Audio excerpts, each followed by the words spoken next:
Hi, Pete Miller here. What you're about to see is a very good example of how a little bit of training in communication skills can lead to a whole new life. Nicholas Belliveau from Canada decided that he wanted to be a better communicator at pitching his new startup. This increase in communication skills and public speaking skills and presentation skills led him into emceeing. And now he has a very good career, earning big bucks in corporate Canada events. Welcome to Chiang Mai, Nick.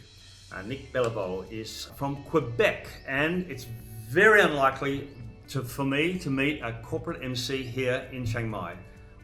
I think it's happened once before in 10 years, so I thought I would grab the opportunity while Nick was here and just find out a little bit about his story and how he got into MCing.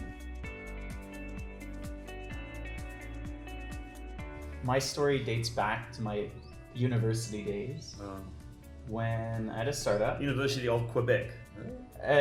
In Montreal, so it was Montreal. HEC Montreal. Okay, yep. Bilingual, well, mostly francophone university. Uh-huh. And I had a tech startup.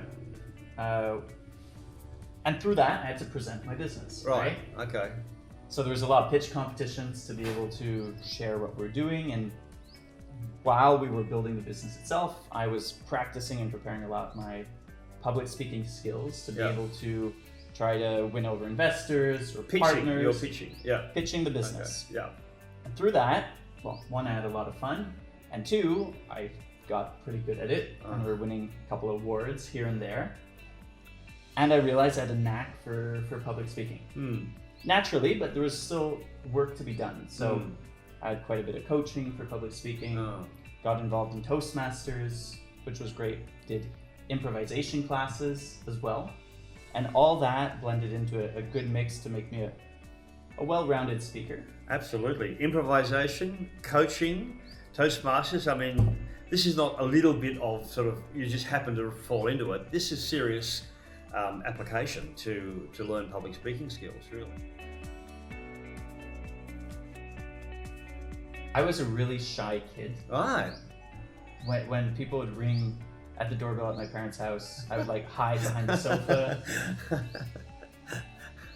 Public speaking at the start in school was rather intimidating, but I kind of ended up twisting it into more presentations and really taking the art of communication to another level. So for example, I remember I had a history class presentation and I kind of made it into a comedy show using my PowerPoint to you know, the Right. king was, I put a picture of Burger King, you know, stuff like that, or a show where I tried to use magic in my presentation, by far a magician, but still trying to make the presentation more engaging. Right. And I realized whenever I was able to create a connection with the audience, generally through humor, it made me more at ease. The first couple of seconds, even to this day, you still have a bit of stage fright to a certain degree, but once you're able to That's good. That gets the bond. edge, right? Exactly. It gives you the edge. Yeah, and you know? make sure you're still performing at a high level.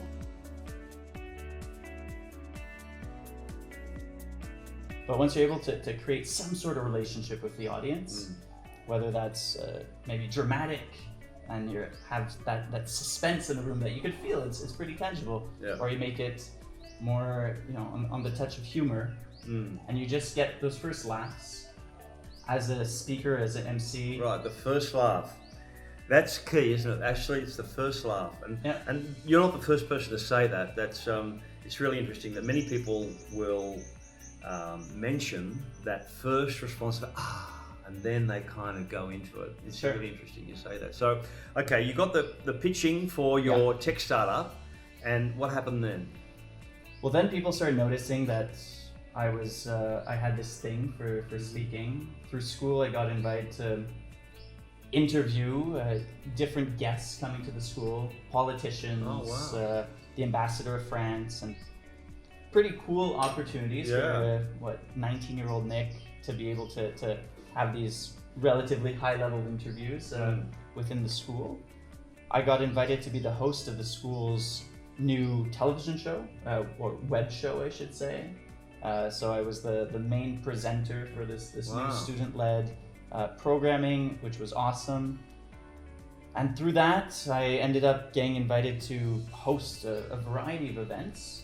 But So learning to be an advanced public speaker, let's say, Yeah. for want of better terms, led you to so many more opportunities, right? It's opened you up. So sure. I'm a big believer in if you have an idea or a goal that you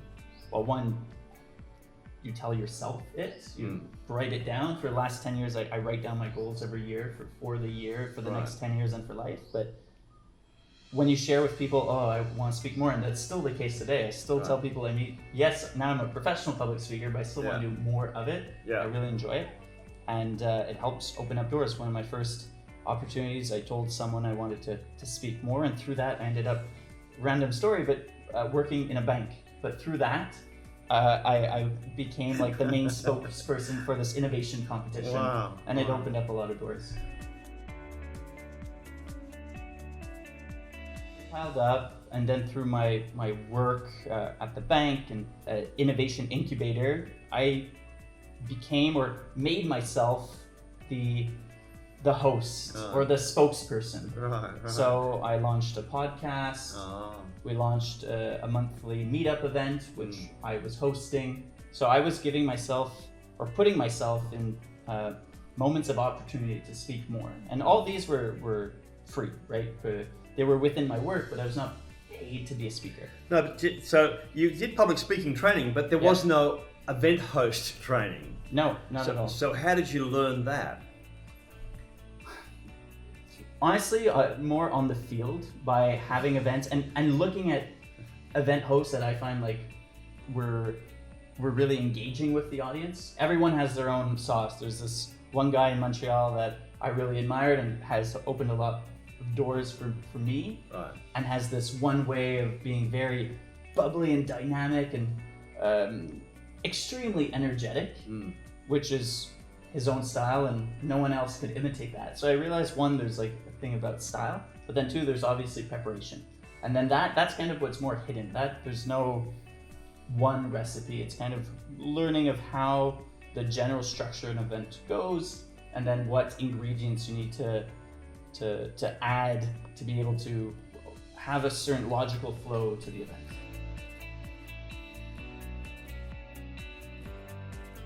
The preparation is the left logical part of your brain, and the style that you bring is the right creative part of the.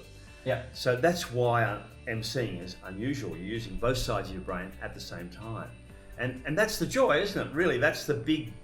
It's a huge payoff when the event finishes. You go, wow, I kind of need a day to come back down to earth, after I've done an event. It's tiring. When I have an event in a week, I have trouble seeing myself do another one the next day, or sometimes I've had an event where it's 3 days in a row, but then you need some time off. To relax.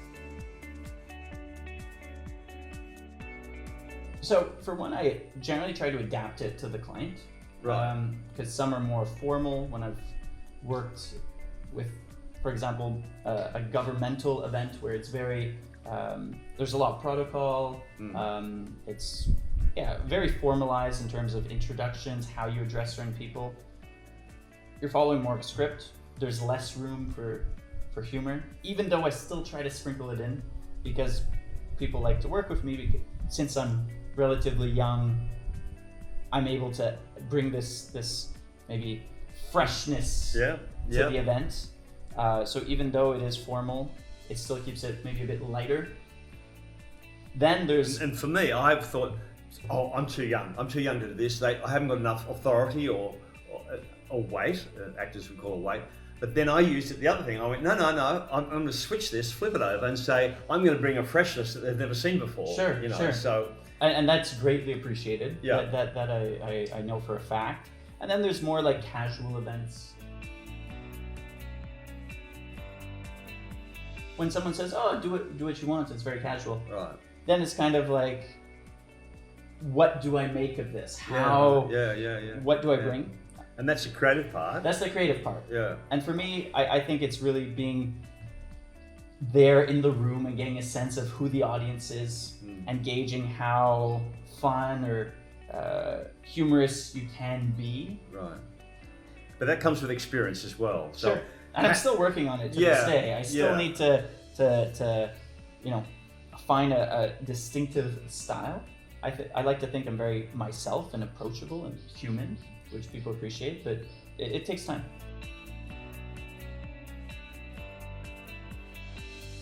Already in the last 5 minutes of our conversation, there's a couple times a French word has popped up in my mind and I'm trying to stick to English.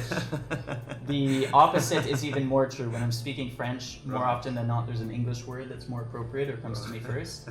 But even when I'm speaking English, there's French words that I find are a bit more accurate to describe. So you live in Quebec, yeah, which is a mainly French town. Correct. And do you intersperse English and French? Or if you're doing an event, I just saw the show reel of an event you did. That was all French there? That was all French. There was 1 or 2 English interventions. My hosting was supposed to be 100% French, but there's still sprinkles of words in English. It gives you a kind of another appendage, a tool, doesn't it, really? Sure, but I would say 70 to 80% of the events I do are bilingual. Right. And that's, once again, another reason people work with me is because I'm able to juggle the English and French simultaneously. It's a great asset, right? Sure. And can you say something like, in English, that would be said like this, and for the French people, they would find that funny, right?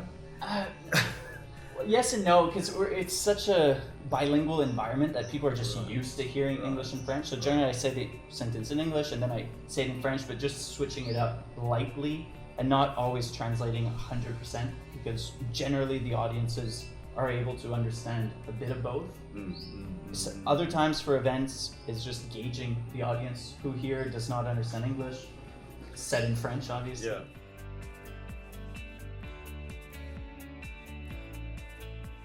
So it was just around COVID. When COVID hit, it was 5 years that I was doing public speaking, but yeah, for free, as you said. And I saw there was different agencies around in the city, and a new Quebec or Montreal? In Montreal, and some Quebec and some Canadian ones overall. There was one that I saw that just was created through COVID. They're saying we're a COVID first public speaking bureau. I was curious to learn more, so I reached out to the founder just to see what it's all about. How do you become a represented speaker? We had a chat, and I had no intentions of being represented. It was really purely because I wanted to speak more and see what it's all about. So yeah, it was pretty straightforward, like you would imagine. You become represented, they take a fee, and he was very clear that he was not interested at that time to represent me. He was very selective and just had CEOs and high-level speakers. Not that many MCs actually, more professional speakers that had a keynote or several talks that they could deliver.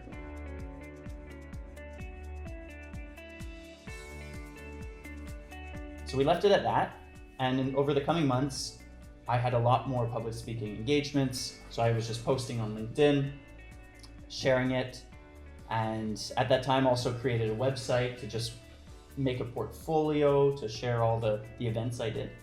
And because I was very active, especially in the financial industry sector, he reached out back to me saying, hey, actually, would you be interested in joining us? Wow. And and I said yes, because the structure of how to charge for public speaking, I had no idea the rates, no idea the mechanics of it.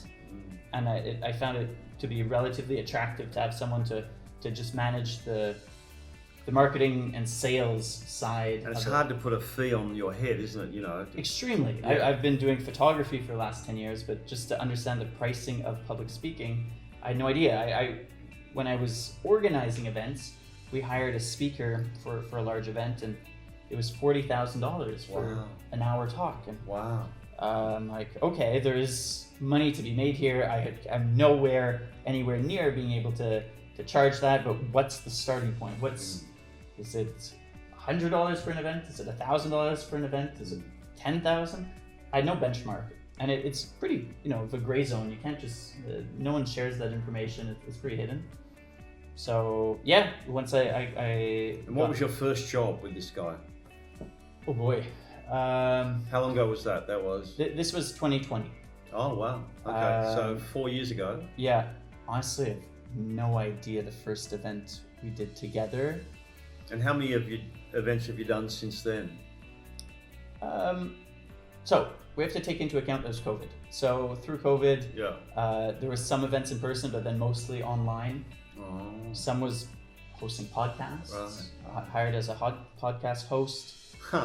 Others, I gave a training on improvisation Wow. during a forum, but that had to be done virtually. That's amazing, because when I wrote the book Upfront in Control, I had to write a list of all the ways you can use your MC skills. Oh, it went for a whole page, you know, Sure. Anniversaries to weddings, to product launches, to seminars, to trade shows, bar mitzvah. I mean, it just goes on and on and on and on. Right. So this is why I'm so excited about, letting people know that event hosting is just, it's crazy good, right? It's a way to, if you're a creative person, this is a way to really satisfy that creativeness inside you. The range of events are, like you're mentioning, more personal or family events than in the corporate space. I've done from neuroscience to engineering to municipal governance to health tech to advanced materials talking about quantum science. There's a range, right? And you have to also be somewhat interested in these subjects. I'm not talking about, I'm not getting into like pop culture and or I don't know, the literary space, because I'm not very attuned to what's going on in that space. I took an engineering 3-day conference one, and I'm not an engineer, and I didn't click with them at all, so I learned a good lesson from that. And I found that network marketing for me, we were a beautiful match. And I worked for a network marketing company, all their events, a couple of network marketing companies for years, and I loved every one of them. And they loved me, Awesome. Yeah, that's it. You have to see what, and I'm not an engineer either, right? But I'm very curious, and I'm super interested in technology, innovation. Right. So even when we're talking about quantum science, which goes a mile above my head, Right. I'm still able to pick up on certain things and ask the right questions to make the conversation interesting, even though I'm not an expert.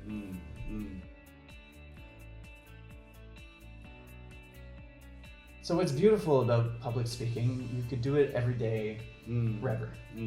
We're in the age of communication, especially through social media. One thing that's very simple is a YouTube channel, or for me on this trip, for example, is a daily video on Instagram Reels or Instagram Story. So to be able to just practice that way, I think is a great way. Speaking to a camera, and once again, there's a big distinction between speaking to a live audience and speaking to a camera. Some people love one and hate the other, but an easy, accessible way is to speak to a camera.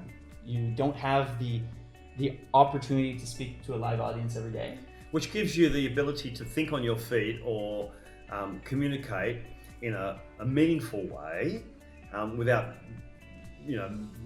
meaningless rubbish. Just you've got to have a good point to what you're saying. Yeah.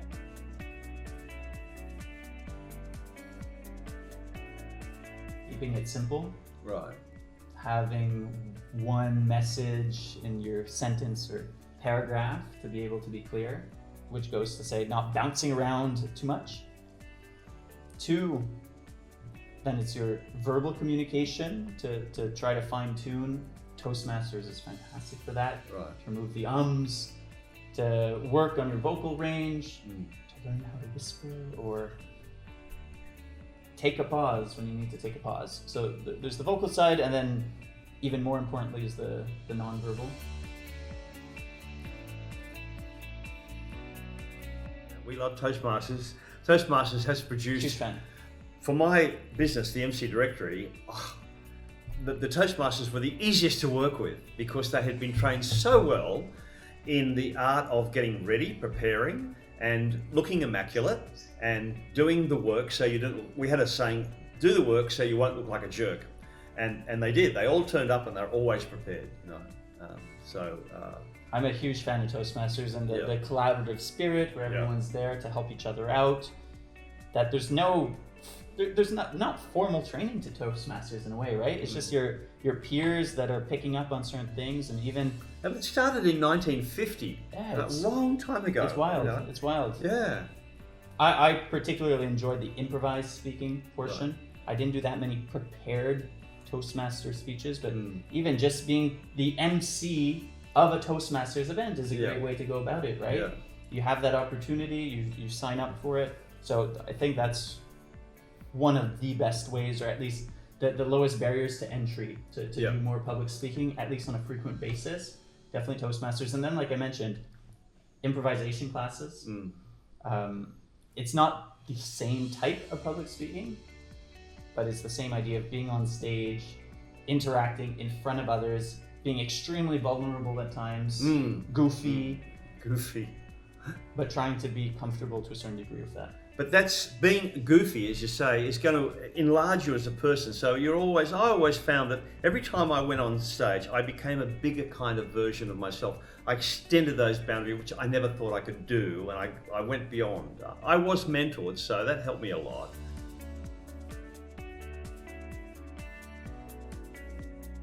The geography will impact it a ton. Like on average, an event I do is 5,000 to 10,000 Canadian, but these are rather big events. And the agent takes how much commission? Depending where the lead comes from, if it's for myself or from them, but 20 to 40% is generally the. And lots of people go, oh my God, but you don't get the job without it, right? Sure, you have to, sure. So, some jobs, it comes straight from them. Others, it's because they've heard of me. So it really depends. But for me, it's been very beneficial to be able to launch my speaking career. Then again, it's super competitive. Now, once an agency is established, the number of people requesting to be a represented speaker has gone up incredibly. And not everyone, most people are now rejected, right? So it's like anything. You have to be able to stand out to make a name for yourself. And it starts with yourself building your own brand as a speaker to be able to show what you bring to the table.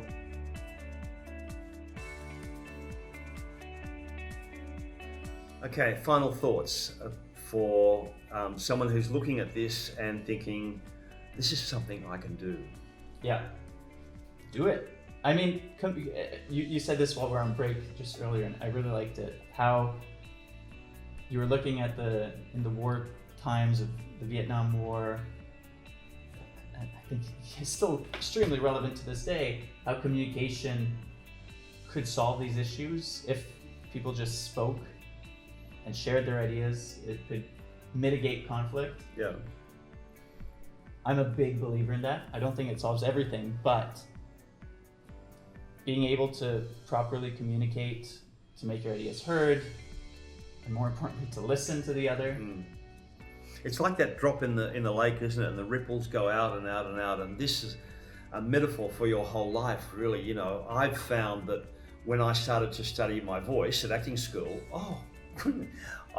people start to listen to me. I went, I could never get people to. I had this real nasal kind of Australian accent, and it used to turn people off. And then all of a sudden, people went, oh, wow. And I thought, this is powerful stuff. So I really got into it, and I thought other people should know about this. It shouldn't be the domain. As an actor, I was taught all these terrific secrets, but I thought, and they shouldn't be secrets. They should be well known on ways on just to get through to your siblings, your parents, your neighbours, your shopkeepers, anybody. Sure. Really. And it starts with empathy, I believe. That's the cornerstone, where empathy, you've just got to be able to put your ego aside, go, I'm here for you, and just tell me, I'm listening to you. And that starts there. I think, is that correct? You think? Agreed. To be a great communicator, you have to be first and foremost a great listener. Because if you're not listening to your audience, and that's even true when you're on a stage. Maybe it's not the audience saying stuff, but it's what you're picking up. I'm able to I feel the audience when I'm on stage, when I have them on the edge of their seats because I'm building something up. Or because I just did a funny, made everyone laugh, and I'm really connecting with the audience. I'm listening to their feedback, And same for one-on-one conversation, to be able to really not just hear the person, but listen to what they're saying. It's a lifelong journey. Yeah. I still think I have a long ways to go to be a better communicator. I think I'm at a very comfortable level, but you can never stop improving to be even better. When I pick up a recording of myself from a previous event and I said 3 times, it bothers me. I want to correct that, and just trying to perfect my stage presence, my vocal variety. In French, I still see that I'm not as fluid as I'd like to be as I am in English. I'm able to, it's in French, saccader. So there's still a lot of stuff to work on.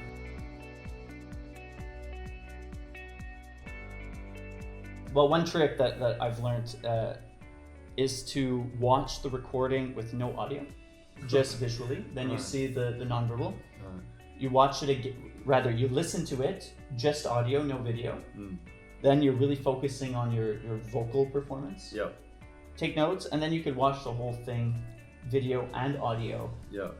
And then you're paying attention to all the minute details that otherwise you wouldn't pick up on. But keeping those videos, and I love to keep those videos because they become more valuable in time. In 20 years from now, watching this recording or watching how I spoke 10 years ago on my YouTube channel when I was 12 years old, it's mesmerizing to see the progress, and I could just imagine in the future what that's going to be.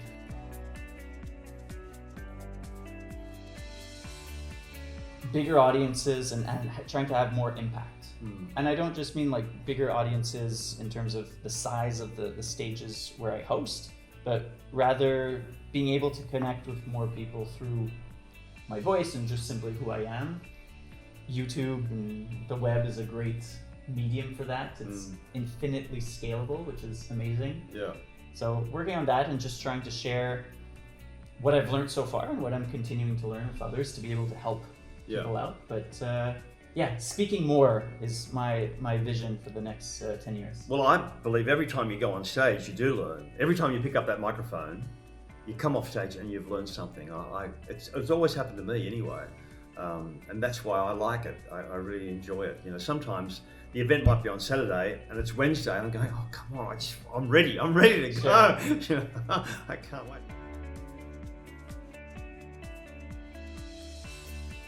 As an MC, no. I've been a wedding photographer for the last 10 years. Of course. So I've seen 100 weddings or so, but never hosting it. Always just taking pictures. Yeah, and you must have seen a few MCs. Sure. In that good time. And bad. Yeah, good and bad.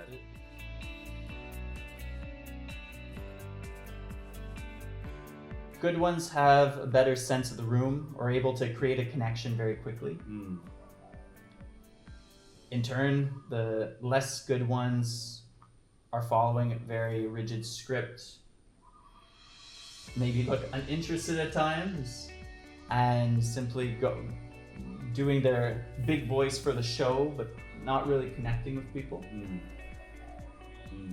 So it's all about connection at the end of the day, especially for a wedding. It's such an intimate, personal event that you want to create that connection with the couple, but then the parents and all the guests present. And unfortunately, not enough people do that. Yeah, it's not rocket science, but the way you explain it is actually quite simple, and it seems doable for most people.